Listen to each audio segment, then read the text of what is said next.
So Wherever You Are was a unique record because it was the first time that we'd actually produced some of the record on our own. Yep. We had talked about it for a while, but just never knew if we could.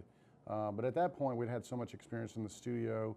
But we did half of the record with a great producer named Brown Bannister, probably the most famous producer in CCM history. Worked with Amy Grant, Stephen Curtis Chapman, and Petra, and on just a long list of great artists, and then us. And so it was great to be able to work with him, but we only had a limited amount of time with him. So we did, I think, about half the record with him and the other half on our own. And we did it once again, we were at Southern Track Studio in Atlanta where we had done most of our recording. Just a very comfortable place for us. So many great records had been done there.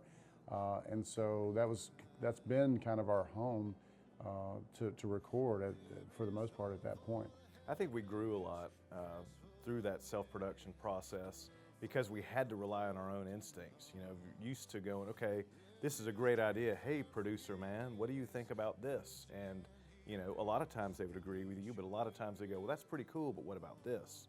But we just had to rely on ourselves, and I think that's a great thing about being in a band is, you know, it's not just you. You've got these other guys that you can always bounce ideas off of, and I think that's been a big secret to Third Day and how we've had the longevity and had the success is that we've always worked together as a team, always, you know, even if we don't totally see eye to eye, I think we all have the common goal of making great music, and I think through that process of the Wherever You Are record, I think we were really able to grow and just embrace that a lot more.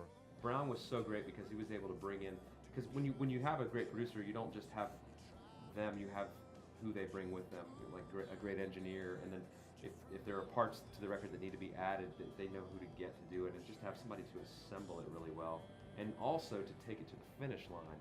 And I think that's where we were probably a little bit fearful, was like, how's this going to get finished? You know, I mean, is it going to be a group of committee, like of the five of us all having to vote on every decision?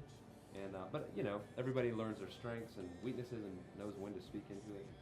Gosh, I mean, I think the tracks that we produced really hold up. It doesn't sound like an inconsistent album. And Wherever You Are, another cool thing about that one for me is it was that sweet spot of, there's plenty of like the rock elements with songs like Tunnel, but then you have songs like Communion, this like beautiful ballad kind of ethereal song about what, you know, the body and blood of Christ. And, we really encompassed a lot of different tones and moods in that album, and it's, you know, Cry Out to Jesus has been one of our biggest songs.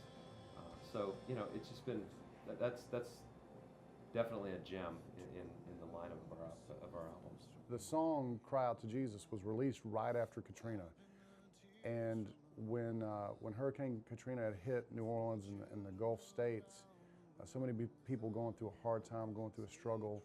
And not only were they going through that, but people around the U.S. and around the world were seeing the footage on the news and praying for them and thinking about them.